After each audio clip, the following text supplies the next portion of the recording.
سے شکنجے میں کسے جاؤ گے پھر جان نہیں چھوٹے گی، ان کو تو سوئے ہوں کو جگا دے جھنجھوڑ کر۔ قرآن بھرا ہوا، ہر جگہ انذار آتا ہے کہ کیا کر رہے ہو تم، خدا دیکھ رہا اور وقت ختم ہو رہا ہے۔ ملا دونوں جو اللہ کی طرف سے عذاب ہوگا، یہ صدر مشرف کی طرف سے نہیں ہوگا، نہ پولیس کی طرف سے تھوڑا بہت نرمی یا کبھی جان چھوٹ جائے، فرمایا وہ عذاب پھر خدا کی طرف سے ہوگا، تو ختم بھی نہیں ہوگا، اگر ختم ہونے پر آئے گا اور بڑھکا دیں گے اس کو، اور بڑھتا ہی جائے گا، ہمیشہ پھنسے رہو گے۔ وَيُبَشِّرُ الْمُؤْمِنِينَ، اب دوسرا گروہ ہے جو مان لے گا، عمل کرے گا۔ وَيُبَشِّرُ الْمُؤْمِنِينَ الَّذِينَ يَعْمَلُونَ الصَّالِحَاتِ، جو ایمان لے آئیں گے کہ یہ کتاب سچی ہے، یہ نسخہ ٹھیک ہے، جو کہتا ہے وہی ٹھیک ہے، جس کو غلط کہتا ہے وہ غلط ہے، جو صحیح ایمان، اور اس کے بعد پھر نیک کام کریں گے، ماننے پر نہیں رہ جائیں گے کہ بس چوم لیا اور سر پر رکھ لیا، یعملون الصالحات، نیک کام کریں گے، ان کو یہ خوشخبریاں دے دے گا، اطلاع دے دے گا ان لہم اجرا حسنا، جو ان کے لیے پھر اجر ہے بہت عمدہ۔ اب لفظوں میں بیان نہیں کیا، اجرن ایسا انعام حسنا، سمجھ لو کہ اچھے سے اچھا، عمدہ سے عمدہ، جس طرح کا چاہو گے سب ملے گا۔ اس لیے پریشان نہ ہو کہ عورتوں کو کیا ملے گا، مردوں کو کیا ملے گا، حوریں ملے گی، ان کو کیوں فکر مند ہو، سب کچھ مل جائے گا، جو چاہے گا سب کو ملے گا۔ جس عورت کو اپنا خامد جو ہے نا وہ پسند نہیں ہوگا، کیوں پسند نہیں ہوگا؟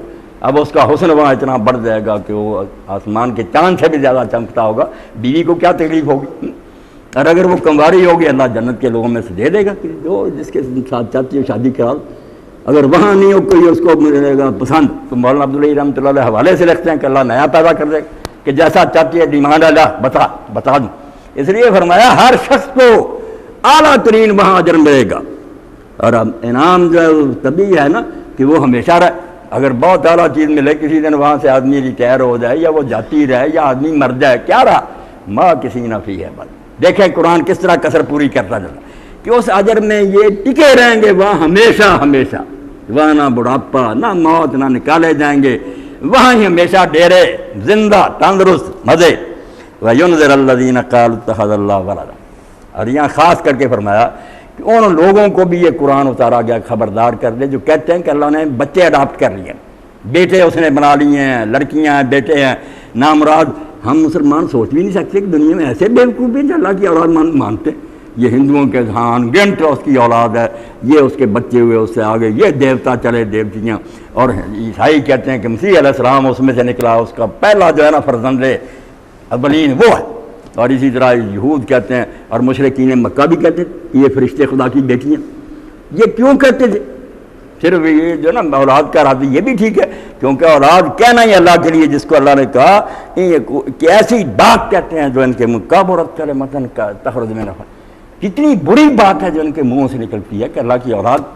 اتنا ناراض ہے خدا، سورہ مریم میں کہتا ہے کہ قریب ہے کہ آسمان پھٹ جائے اور زمین شک ہو جائے، پہاڑ ان پر گر جائے کہ بکواس کی کہ خدا کی اولاد۔ کیوں اللہ اتنا ناراض؟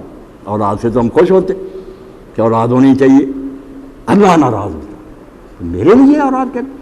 اب دیکھ رہے ہیں کہ اولاد کمزوری کی دلیل ہے، جس طرح آپ سوچیں گے نا جو کمزور ہے نا وہی چاہتا اولاد، مجھے خطرہ میں مر جاؤں گا، میرے بعد میرا کوئی وارث ہونا چاہیے جائیداد سنبھال۔ کوئی سمجھتا میں بوڑھا ہو جاؤں گا، اس وقت مجھے سہارا چاہیے، کوئی میرا پھر ہاتھ پکڑے، بڑھاپے میں میرا کوئی سہارا بنے۔ کوئی یہ سمجھتا کہ میں تنہا ہوں، یار اگر دشمن میرے لیے اوپر چڑھا ہے کوئی میرے ساتھ ایسے لوگ ہونے چاہیے لاٹھیاں پکڑ سکیں، حمایتی اور امدادی۔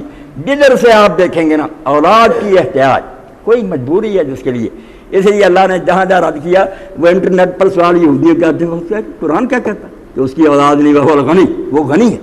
یہ بےجوڑ بات ہے، یہاں غنی کا ذکر کرنے کی کیا ضرورت؟ میں نے ہمایوں صاحب کو لکھوایا، شکر ہے انہوں نے پھر وہ چھاپ دیا ان سے قرآن کہ اللہ یہ نہ کہتا دلیل نامکمل رکھتی کہ اللہ غنی ہے یا نہیں، اس کو کوئی ضرورت ہے؟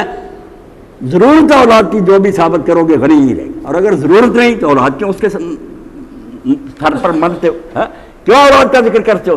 اولاد محتاجوں کے لیے ہوتی ہے، وہ غنی ہے، اس کو کوئی ضرورت نہ مرے گا، نہ بڑھاپا آئے گا، نہ حمایتیوں کی ضرورت ہے، وہ اپنے زور سے حکومت کر رہا، اس غنی خدا کو اولاد کی کیا ضرورت ہے؟ اس لیے ایسی گندی بات منہ سے نکالتے ہیں کہ اس سے بری بات کوئی نہیں۔ جو کہتے ہیں اللہ نے اولاد، پھر وہ جیسے مولانا ماجدی کہتے ہیں، کئی لوگ کہتے ہیں اولاد ہے، سچ مچ جنی ہے اس نے، جیسے ہم جانتے ہیں، کچھ کہتے ہیں جنی نہیں، جیسے ہم کسی کا بچہ لے کر پال لیتے نا، انہوں نے کہا یہ بھی قرآن پاک کی خوبی، کہیں کہتا کہ وہ کہتے ہیں بیٹا ہے ابن اللہ، کہیں کہتے اتخذ الولد، اس طرح تو نہیں، مگر اس نے بھی پیار سے محبت سے اپنے مقرب بنا کر بیٹے بنا لیے ہیں اڈاپٹ۔ یہ بھی باقاعدہ انہوں نے حوالے دیا کہ فلاں فلاں گروہ جو ہیں ان کے کافروں کے یہ کہتے ہیں کہ مخلوق میں سے بیٹے اڈاپٹ کریں۔ فرمایا سب غلط، کیوں اڈاپٹ کرتا پھر؟ بھئی ہے ضرور تو اس کو ما لہم بہ من علم ولا لآبائہم۔ اب بیٹا مجھے چھوڑنے گیا، اس نے کہا ایک دانشور بڑھایا ہوا تھا، وہی جانتا ہود بھائی ہے، پروفیسر ہے وہ، اس نے کہا دنیا جہان کی کتاب ہے، اور بکواس کر رہا تھا کہ دین جو ہے یہ علم کی راہ میں رکاوٹ ہے، یہ بلائنڈ بلیف ہے، اندھا دھند ماننے والی بات ہے، سوچنے سمجھنے کی اجازت نہیں ہے۔ اور دیکھیں بچہ کہتا میں نے پھر فون کیا، اور جو کمپیئر تھا اس نے کہا میرا تو نہیں مناظرہ کرایا، اس نے پوچھا کہ بتائیں ہو صاحب دین کیوں ہے رکاوٹ؟ دین رکاوٹ ہوتا تو قرآن کیوں بڑا ہوتا، حدیث رسول کیوں بڑی ہوتی؟ علم اور عقل پر کہ لوگوں عقل سے کام لو، قومی یعقلون افلا یتدبرون، کہیں کہتا یتفکرون۔ اور آپ دیکھ لیں صحیح بخاری شریف میں دیکھ لیں کہ وہی کے بعد پہلا باب ہی علم کا شروع ہوتا ہے۔ علم سے تو وہ گھبراتے ہیں جن کو پتہ چلتا ہے کہ لوگ سمجھدار ہو جاتے، میری جہالت کا پتہ چلتا میں ننگا ہو جاؤں۔ نبی امی صلی اللہ علیہ وسلم کا یہی کمال ہے کہ آپ نے سمجھا مجھے کیا خطرہ، جتنا جی چاہے علم حاصل کرے، میری کوئی بات غلط ثابت ہو سکے۔ اس لیے شیعوں کی کافی دیکھیں وہ بھی کتاب العقل سے شروع ہوتی۔ دین کو عقل اور علم سے دشمنی ہے، علم اور عقل پر اس کا انحصار ہے۔ یہاں بھی کیا کہا کہ یہ جو کہتے ہیں کہ اللہ کی اولاد ہے، وَمَا لَهُم بِهِ مِنْ عِلْمٍ وَلَا لِآبَائِهِمْ، نہ ان کے پاس کوئی علم ہے ذرا برابر اس بارے میں، دلیل کوئی نہیں، وَلَا لِآبَائِهِمْ، کہ نہ جو ان کے باپوں نے یہ شروع میں کہا ان کے پاس کوئی دلیل تھی، وہ ایک بیوقوفی کی بات کہے گی، یہ اندھا دھند اس کے پیچھے چل رہا ہے۔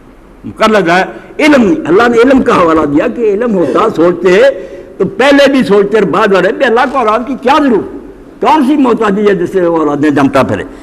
کابرت کلمۃ تخرج من افواہہم،